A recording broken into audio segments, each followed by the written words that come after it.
ایک چھوٹا سا پودا تھا تو جامعہ جو اخلاص سے اب تناول ہوا۔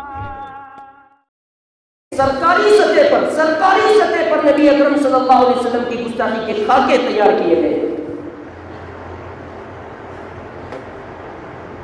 ایک حکومت کی ہونے کی حیثیت سے بہت ساروں کی جانب سے یہ آوازیں لگائی گئی کہ فرانس کے جو پروڈکٹس ہیں ان کو بائیکاٹ کیا جائے، ان کو خریدا نہ جائے، اس کی مذمت کی جائے۔ ہم اپنے اعتبار سے جتنا ہو سکتے ہیں اس کی پرزور مذمت کریں۔ نبی اکرم صلی اللہ علیہ وسلم کے عشق کا تقاضا یہ ہے۔ آج 12 ربیع الاول ہے، آج کے دن نبی اکرم صلی اللہ علیہ وسلم کا وصال ہوا۔ آج کے دن آپ صلی اللہ علیہ وسلم اپنی جو ذمہ داریاں اللہ رب العزت کی طرف سے ملی تھی، اليوم اکملت لکم دینکم واتممت علیکم نعمتی، جو نعمتیں اور جو نور و حکمت کی باتیں اللہ رب العزت کی طرف سے ملی تھی، وہ تمام حکمتیں سونپ کر اللہ کے پیارے حبیب 15 دن مسلسل بیمار رہ کر 12 ربیع الاول کو چاشت کے وقت میں، جو چاشت کا وقت ہوتا ہے، اس چاشت کے وقت میں نبی اکرم صلی اللہ علیہ وسلم اس دنیا سے پردہ فرما گئے۔ آخری لمحات، آج کے دن بہت سارے لوگ خوشیاں مناتے ہیں۔ آج کے دن آپ صلی اللہ علیہ وسلم کی وفات ہوئی ہے۔ آج کا دن آپ صلی اللہ علیہ وسلم کا وصال کا دن ہے۔ اکثر علماء و محققین و مدققین اور اکثر اہل علم کی رائے ہے کہ آپ صلی اللہ علیہ وسلم کی پیدائش 9 ربیع الاول کو ہوئی اور وفات 12 ربیع الاول کو ہوئی۔ آخری لمحات آپ صلی اللہ علیہ وسلم کے پاس ایک پیالہ رکھا ہوا تھا جس پر پانی تھا۔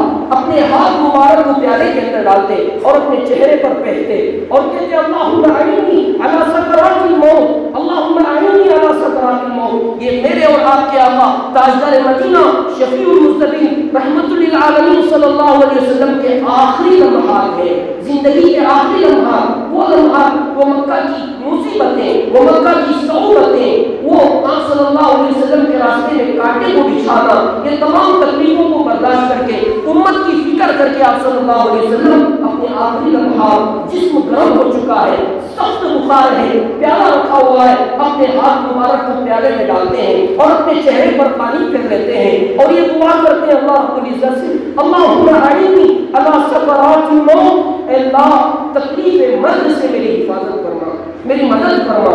روح قبض ہونے کے وقت میں جو تکلیف ہوتی ہے اس سے میں آپ سے مدد طلب کرتا ہوں۔ حضرت فاطمہ رضی اللہ تعالیٰ عنہ، آپ کی دختر نیک اختر، آپ کی چہیتی بیٹی پاس میں بیٹھی ہوئی ہے، اس تکلیف کو دیکھ کر، اس عالم کو دیکھ کر اپنے ابا سے کہتی ہے پیارے ابا آپ کی مصیبت، ہاں یہ تکلیف مجھ سے نہیں دیکھی جا رہی۔ آپ صلی اللہ علیہ وسلم فرماتے ہیں بیٹی ڈرو نہیں، گھبراؤ نہیں، آپ کے ابا کو اس کے بعد کوئی مصیبت نہیں ہوگی، آپ کے ابا کو اس کے بعد کوئی مصیبت نہیں ہوگی۔ امت مسلمہ کے نوجوانوں، پیر اور جمعرات کو آپ صلی اللہ علیہ وسلم ہمارے حالات، ہماری کارگزاری پہنچائی جاتی ہے، کوئی داڑھی منڈوا رہا ہے، کوئی سنت کا جنازہ نکال رہا ہے، کتنی تکلیف ہوگی۔ جب زندہ تھے تو مکہ کے کافروں نے آپ صلی اللہ علیہ وسلم کو اذیت پہنچائی اور جب دنیا سے چلے گئے، آج یہ امت مسلمہ کے نوجوان، کلمہ طیبہ پڑھنے والے، اپنے آپ کو مسلمان کہنے والے، آپ صلی اللہ علیہ وسلم کو تکلیفیں پہنچا رہے ہیں۔ جب انتقال ہوا، جب آپ صلی اللہ علیہ وسلم کا وصال ہوا، آپ صلی اللہ علیہ وسلم پر یمنی چادریں ڈال دی گئی۔ روایتوں میں آتا ہے فرشتوں نے چادریں ڈالی، بعض فرماتے ہیں یمنی چادریں ڈال دی گئی۔ جب خبر پہنچی مکہ المکرمہ میں، وہ عاشق رسول حضرت عمر ماننے کے لیے تیار نہیں کہ حضور کی وفات ہوئی ہے، ننگی تلوار لے کر کھڑے، اگر کوئی کہے گا حضور کی وفات میں اس کا گردن سب سے جدا کر دوں گا۔ حضرت عثمان رضی اللہ تعالیٰ عنہ گمد ہو گئے، حضرت علی رضی اللہ تعالیٰ عنہ خاموش بیٹھ گئے۔ 2 صحابہ تھے جنہوں نے ہمت سے کہا، حضرت ابوبکر، حضرت عباس رضی اللہ تعالیٰ عنہ۔ اعلان کیا، صحابہ کو جمع کیا، حضور کا وصال ہو گیا، حضور ہمارے درمیان نہیں رہے۔ محمد رسول اللہ 26ویں پارے میں آیت ہے، محمد رسول اللہ، محمد اللہ کے رسول ہیں۔ جو اللہ کے رسول مانتا ہو اسے اس بات کو ماننا ہوا کہ حضور اس دنیا سے رخصت ہو گئے۔ غسل کا مسئلہ آیا، غسل دیا جائے، غیبی آواز آئی کہ آپ صلی اللہ علیہ وسلم طاہر و مطہر ہیں، پاک و صاف ہیں، کہ حضور کو غسل نہ دیا جائے۔ لیکن حضرت خضر علیہ السلام نے غیبی آواز دی کہ نہیں، حضور اکرم صلی اللہ علیہ وسلم کو غسل دیا جائے۔ جب غسل کے لیے لایا گیا تو صحابہ کے درمیان میں اختلاف ہوا کہ کپڑوں کو نکال کر غسل دیا جائے کہ کپڑوں سمیت غسل دیا جائے۔ صحابہ کو اس وقت میں نیند کا غلبہ ہو گیا۔ صحابہ کرام کو غیبی آواز، غیبی اشارہ یہ ملا کہ آپ صلی اللہ علیہ وسلم کے کپڑے نہ اتارا جائے، کپڑوں سمیت حضور اکرم صلی اللہ علیہ وسلم کو غسل دیا جائے۔ غسل کرنے والوں میں، غسل دلانے والوں میں ایک حضرت علی رضی اللہ تعالیٰ عنہ اور ایک حضرت عباس رضی اللہ تعالیٰ عنہ اور ان کے بیٹے حضرت حسن اور حضرت فضل ہے، اور آپ کے غلام حضرت سفران رضی اللہ تعالیٰ عنہ اور حضرت اسامہ اور ایک صحابی، اتنے حضرات نے نبی اکرم صلی اللہ علیہ وسلم کو غسل دیا۔ حضرت علی فرماتے ہیں جب شکم اثر پر میں نے ہاتھ پھیرا جس میں مبارک سے کوئی چیز نہیں نکلی، آنکھوں میں سے آنسو نکال کر حضرت علی نے کہا کہ آپ صلی اللہ علیہ وسلم جب زندہ تھے تب بھی پاک و صاف تھے، اور جب دنیا سے رخصت ہوئے تب بھی پاک و صاف ہیں۔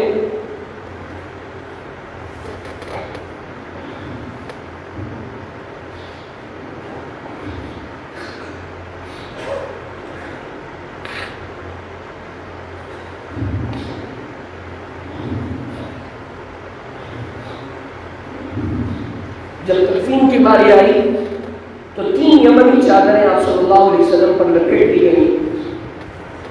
اس چادر کو سلا ہوا نہیں تھا، چادریں لپیٹ کر رکھ دیا گیا۔ صحابہ کرام فردن آپ صلی اللہ علیہ وسلم کے لیے امامت نہیں کروائی، جنازے کی نماز کی امامت نہیں ہوئی، فردن صحابہ کرام آتے، جنازے کی نماز پڑھتے، اور قبر کھودی گئی۔ قبر کھودنے میں بھی صحابہ کے درمیان میں اختلاف ہوا کہ بغلی قبر کھودی جائے یا صندوقی قبر کھودی جائے۔ صحابہ کرام نے فیصلہ کیا، 2 صحابہ تھے مدینہ المنورہ میں، ایک حضرت ابو طلحہ رضی اللہ تعالیٰ عنہ جو بغلی قبر کھودتے تھے، اور ایک حضرت ابو بیلہ رضی اللہ تعالیٰ عنہ جو صندوقی قبر کھودتے تھے۔